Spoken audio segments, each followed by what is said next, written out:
penelitian, kan sudah menghina saya sehina-hinanya, sudah menuduh ijazah itu ijazah palsu, sudah merendahkan saya serendah-rendahnya. Ya nanti dibuktikan lewat proses hukum. Nanti akan kita lihat di proses di pengadilan. Polda Metro Jaya merilis hasil gelar perkara khusus dan hasilnya Roy Suryo CS tetap berstatus tersangka kasus ijazah Jokowi. Lalu apa langkah yang akan ditempuh pihak Roy Suryo CS selanjutnya? Benarkah bakal mengajukan pra-peradilan? Kita langsung membahasnya bersama kuasa hukum Roy Suryo CS Abdul Ghafur Sangaji. Bang Ghafur, selamat malam. Selamat malam Mas Iqbal. Ada kuasa hukum Jokowi, Rifai Kusumanegara. Bang Rifai, selamat malam. Malam Mas Iqbal, malam semuanya. Serta mantan Kabar Eskrim Komjen Pol Purnawirawan Ito Sumardi. Pak Ito, apa kabar? Baik, selamat malam Mas Iqbal. Baik, terima kasih sudah bergabung dengan Prime Time News. Bang Ghafur, hasil gelar perkara khusus klien Anda tetap tersangka. Ijazah sudah ditunjukkan Bang Ghafur, tapi pihak Anda masih keberatan. Apa sekarang yang disoal? Yang kami persoalkan begini Mas Iqbal ya, bahwa penunjukan ijazah kemarin di gelar perkara khusus perlu dicatat adalah gelar perkara khusus itu tidak memecahkan misteri ijazah Pak Joko Widodo. Penunjukan ijazah oleh penyidik Polda Metro Jaya itu hanyalah satu aspek formalitas, yaitu penyidik memberikan keyakinan kepada kami para peserta gelar, terutama kepada para tersangka, kemudian juga tim kuasa hukumnya, bahwa primary evidence atau bukti utama ijazah Pak Joko Widodo yang selama ini menjadi perbincangan publik yang luas itu telah disita secara sah.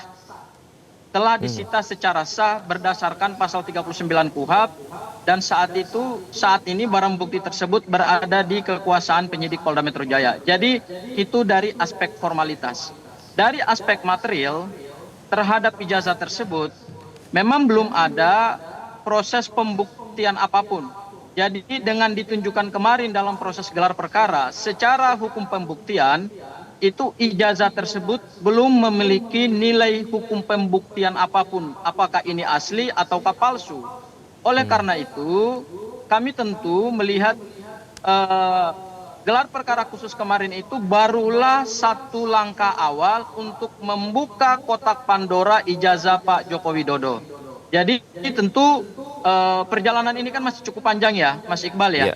Nanti kita lihat pada tahap-tahap berikutnya apakah nanti pada saat penyidik merampungkan seluruh berkas perkara, ya, melakukan pelimpahan tahap 1 kepada jaksa penuntut umum berdasarkan P16, yaitu jaksa penuntut umum melakukan penelitian terhadap berkas perkara, kemudian apakah akan di P19 ataukah di P21 kan oleh jaksa penuntut umum setelah memenuhi syarat material dan syarat formil. Jadi menurut kami berdasarkan apa yang diyakini oleh Mas Roy dan Bang Rismon, ijazah tersebut masih dalam pemahaman mereka adalah ijazah yang palsu. Oke, dan klaim penyidik atas keabsahan ijazah tidak serta-merta membuktikan bahwa ijazah tersebut asli begitu ya menurut kuasa hukum yang mewakili Roy Suryo CS. Bang Rifai tidak memecahkan misteri gelar perkara tersebut. Nah menurut Anda Bang Rifai, apakah hasil gelar perkara khusus Polda Metro Jaya kemarin ini sudah sesuai perkiraan atau Anda merasa keberatan karena penyidik meladeni gelar perkara tersebut? Nah, Pak Iqbal udah tahu nih ya, jadi memang dari awal kami sih melihat permohonan gelar perkara ini lebih kepada untuk menunda-nunda. Kenapa? Karena kami sendiri melihat sejak pemeriksaan tersangka yang katanya ingin mengajukan saksi dan ahli, setelah sebulan berlangsung tidak juga diajukan. Ujuk-ujuk meminta gelar perkara. Kami juga sedikit komplain sama penyidik. Ini kan semua ada waktunya gitu loh. Kenapa kok jadi lari gelar perkara? Nah, mereka bilang udahlah Pak, kami coba cukup berimbang. Nah pas begitu gelar perkara betul apa yang kami perkirakan. Alasan-alasan yang dikemukakan itu tidak berdasar ya, malah ada mempersoalkan penghentian penyelidikan di Mabes, itu kan nggak ada kaitannya dengan Polda Metro Jaya. Ada lagi mempersoalkan kenapa kami buat LP baru di Polda ditolak. Loh itu urusannya SPKT, nggak ada hubungannya dengan perkara ini kan gitu kan. Ya tapi kembali lagi kita mencoba terus mendengar. Ada lagi 3 ahli memberikan keterangan. Sementara saya pikir kan itu sudah disilakan aja di BAP, nggak perlu bercerita di dalam gelar ya. Tapi ya kembali lagi kami coba bersabar, kami ikuti. Dan terakhir meminta ijazah. Ya, meminta ijazah juga kami intinya sih tidak masalah ya. Karena kami yakini kok itu nggak di ijazah itu nggak ada persoalan. Sudah dilapor, itu memang nyata kok yang diterima dari UGM. Cuma kami memang melihat ini hanya cara-cara mengulur-ngulur. Dan ternyata betul. Setelah ditunjukkan pun kan tidak selesai. Selama ini tunjukkan saja. Kemarin sudah ditunjukkan tidak selesai, gitu ya. Bahkan dengan waktu yang cukup mereka bisa melihat. Yang menarik di sini adalah setelah keluar dari gelar ada 2 kelompok nih dari para tersangka.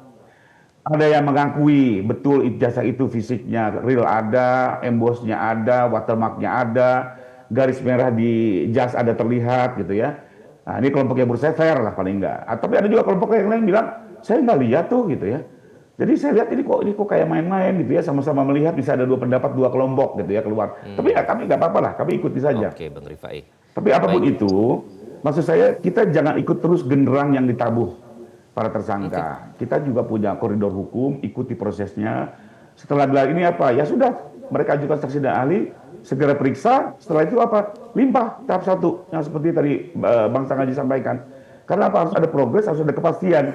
Apalagi sekarang setelah ditunjukkan pun masih terjadi perbedaan pendapat. Cuma buat kami, ya sudah, satu hal sudah kita lakukan. Oke. Kita perlihatkan Jadi Anda ijazah, menilai juga sebenarnya sudah kubu bisa Roy Suryo CS terkesan menunda-nunda dan mengulur waktu atau buying time ya. Oke, Pak sekarang kita ke Pak Ito. Juga, gitu. Jadi, Oke, Pak Ito, kasus ijazah Jokowi ini sudah berlarut-larut sejak pelaporan Jokowi 30 April lalu, praktis sudah hampir 8 bulan ya Pak. Apakah menurut Anda polisi sangat hati-hati, bahkan penyidik mengabulkan gelar perkara khusus yang diajukan oleh kubu Roy Suryo CS, Pak Ito? Ya, betul kan, kita harus ingat ya, bahwa yang dilaporkan di Polda itu adalah 310, 311, kemudian juga Undang-Undang ITE. Kan objeknya itu adalah ijazah. Ijazah saat itu masih dilakukan penelitian di Mabes Polri, sehingga belum bisa dijadikan dasar sebelum penyidik yakin bahwa ijazah itu menurut keyakinan penyidik adalah dapat dipertanggungjawabkan secara hukum nanti pada saat di pengadilan. Kemudian kan tentunya yang sekarang muncul adalah adanya penyeludupan pasal. Saya ini kan menjadi penyidik sekian puluh tahun ya. Mungkin saya sampaikan dulu untuk dasar-dasar normanya ya penyidikan. Bahwa penetapan pasal-pasal pidana yang disangkakan pada seseorang pada dasarnya bertumpu pada asas legalitas dan kecocokan unsur delik dengan fakta serta alat bukti yang diperoleh dalam penyidikan. Nah itu tadi alat buktinya kan adalah ijazah ya, karena ijazah diduga palsu, orang yang mempunyai ijazah asli merasa dicemarkan nama baiknya atau difitnah. Kemudian pasal sangkaan yang dibuat oleh penyidik itu bukan dipilih secara bebas. Mereka itu harus merumuskan dulu rumusan dari tindak pidananya dari peristiwa yang dilaporkan. Yang paling tepat yang menggambarkan perbuatan yang diduga dilakukan berdasarkan sekurang-kurangnya 2 alat bukti dan penilaian yuridis penyidik. Jadi di sini dari peristiwanya itulah muncul pasal-pasal yang disangkakan. Dan jangan lupa bahwa pasal yang disangkakan oleh penyidik ini akan diuji juga oleh penuntut umum nanti kan. Jadi kita masih ada proses yang lanjutannya. Kemudian tadi disampaikan oleh Bang Rifai, betul seorang tersangka juga mempunyai hak untuk mengajukan di pra peradilan. Ajukan saja di pra peradilan kan, sehingga ada ruang-ruang untuk bisa kita mempertahankan hak kita ya. Hak kita bahwa kalau kita merasa keberatan dilakukan melalui pra peradilan, kalau tidak pun nanti di jaksa pun belum tentu pasal-pasal yang diajukan oleh penyidik itu disetujui.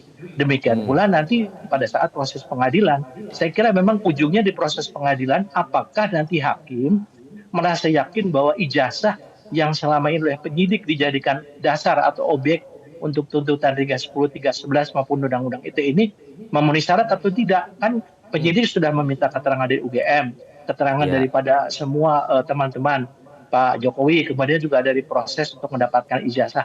Nah ini tentunya kan tidak bisa kita sekarang melakukan semacam debat di proses penyidikan. Proses penyidikan di bagian Baik, Pak Ito, daripada saya ke Pak Bang Gofur terlebih dahulu ya Pak Ito ya. Saya kira nanti soal kita UU ITE nih.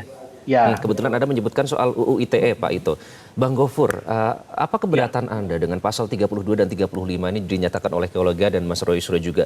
Bukannya tenang-tenang saja, Bang, kalau yakin memang ijazahnya palsu, ini kan bisa dibuktikan di pengadilan, Bang Gofur. Ya, jadi begini Bang Iqbal ya, Mas Iqbal ya, Pak Ya. Ito ya. Jadi ketika kita memegang asas legalitas yang diatur dalam KUHP, maka sebetulnya asas legalitas itu harus digunakan secara tepat, yaitu terhadap suatu peristiwa yang diduga adalah peristiwa pidana, kemudian harus dilihat pada penerapan pasal, apakah penerapan pasalnya itu tepat atau tidak. Itu kalau kita mau berpegang pada asas legalitas. Nah, ketika kita membangun satu konstruksi hukum dalam menetapkan pasal-pasal, maka kita harus lihat dulu pada peristiwa hukum sehingga kita akan merumuskan apa yang disebut dengan kualifikasi delik. Nah, kualifikasi delik awalnya ini kan adalah 310 311. 310 311 kemudian dialternatifkan dengan pasal 27A Undang-Undang ITE. Masih satu kualifikasi yaitu pencemaran nama baik dan kemudian fitnah. Nah, itu kan adalah delik utama yang sebenarnya berkaitan dengan tuduhan dalam tanda petik yang diduga dilakukan oleh klien kami terhadap Pak Joko Widodo. Tetapi kemudian pada saat kami melihat laporan Pak Joko Widodo di Polda Metro Jaya kemarin, ternyata Pak Joko Widodo bersama tim kuasa hukumnya tidak hanya melaporkan pasal 310, 311 dan 27A Undang-Undang ITE, tetapi juga melaporkan pasal 32 dan pasal 35 Undang-Undang ITE, ya. Nah, terhadap pelaporan pasal 32 dan pasal 35, pada saat dilakukan gelar perkara khusus kemarin, klien kami sempat mempresentasikan semua tuduhan-tuduhan yang diduga adalah pencemaran nama baik, kemudian juga termasuk pengerusakan dokumen elektronik. Itu kalau kita lihat dari sisi analisa yuridis terhadap unsur-unsur pasal pidana, itu sebetulnya sangat jauh dari peristiwa hukum ini gitu. Kalau kemudian kita mau konsisten menerapkan asas legalitas, pasal 310, 311 KUHP, kemudian dialternatifkan dengan pasal 27A Undang-Undang ITE, saya pikir itulah rangkaian pasal yang paling tepat, ya. Meskipun itu kita sebut sebagai pasal berlapis yang di dalam ilmu hukum pidana disebut sebagai konkursus atau summon law atau gabungan tindak pidana. Tetapi Baik, bentuknya Bang Gofur. adalah satu perbuatan dikenakan terhadap beberapa pasal dan itu sifatnya alternatif.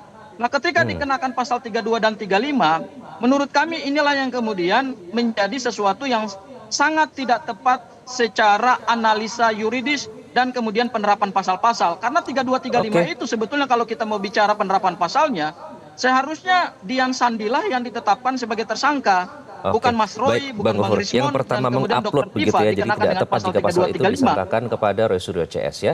Baik, nanti kita akan kembali melanjutkan pembahasan ini, Bang Rifai. Saya ingin tanya, pihak Jokowi terus mendesak untuk segera dilakukan penahanan. Nah, apakah menurut kubu Anda ini merupakan atau merugikan dari pihak Jokowi? Kami akan kembali sesaat lagi. Bang Rifai, kalau Anda melihat, tadi saya juga sudah bertanya ke Pak Ito ya, soal kehati-hatian, kesan kehati-hatian dari pihak kepolisian, apakah Anda merasa kehati-hatian ini merugikan kubu Anda? Ya, pada intinya sih gini, kalau kami kan ingin sebuah kepastian, tapi menghormatilah bahwa penegakan hukum itu membutuhkan waktu, kehati-hatian, profesionalisme, dan kami mendukung itu. Karena Pak Jokowi pun wanti-wanti menyampaikan pada kami, jangan sampai orang yang tidak bersalah justru terseret, tapi sebaliknya jangan juga sampai orang yang harus bertanggung jawab malah bisa menghindar dengan celah-celah hukum yang ada. Jadi ini amanah yang kita jaga bersama.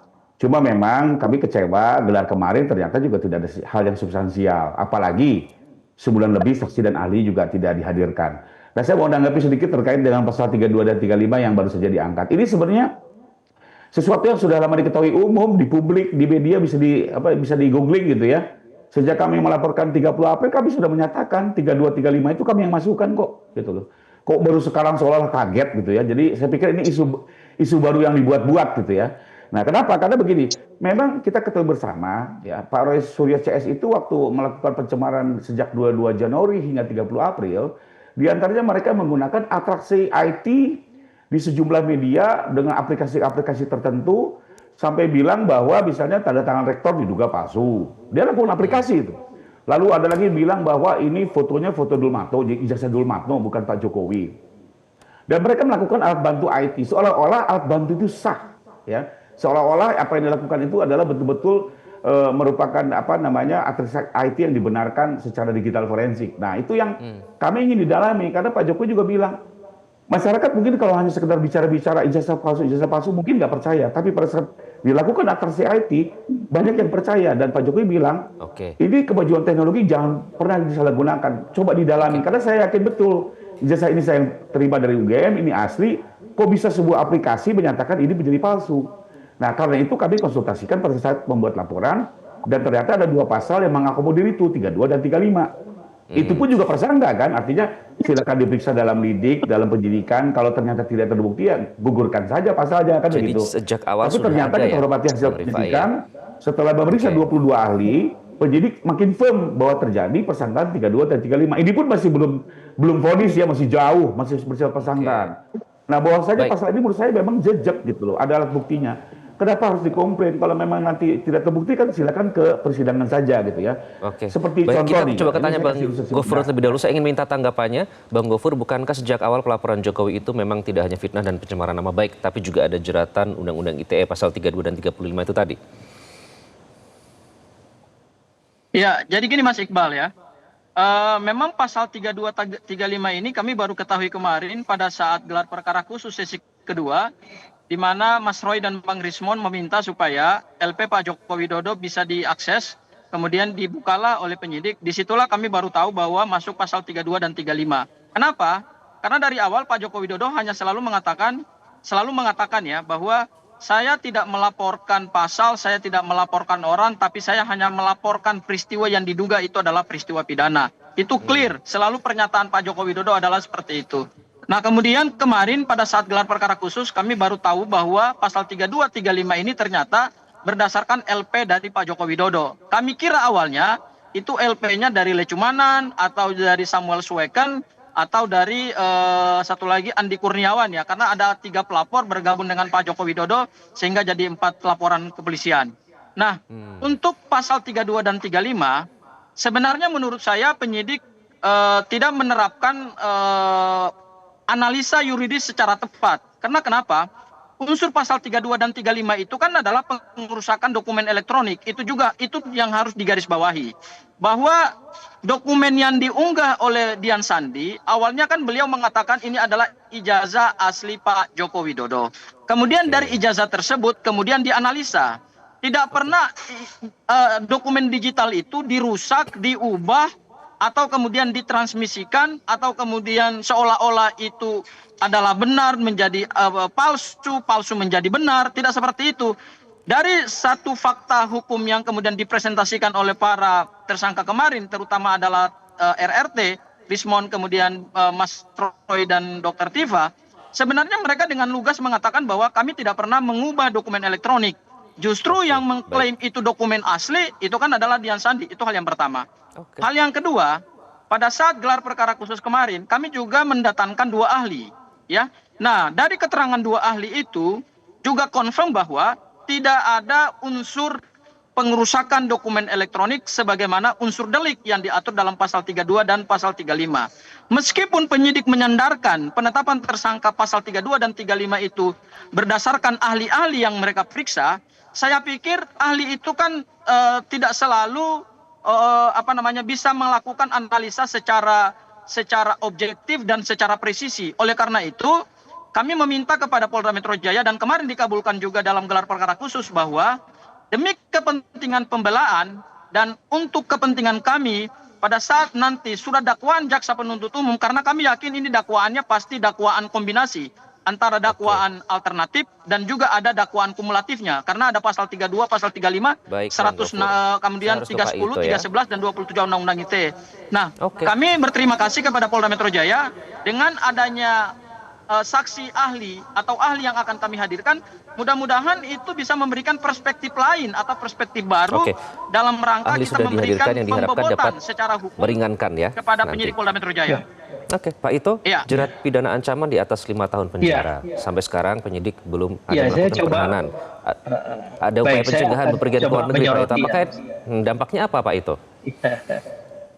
Gini, saya mau coba dari pemahaman yang saya juga diskusi, pasal 32 itu kan mengedit tadinya kan yang dari Dian Sadi kan agak tidur, kemudian diedit menjadi apa tegak ya.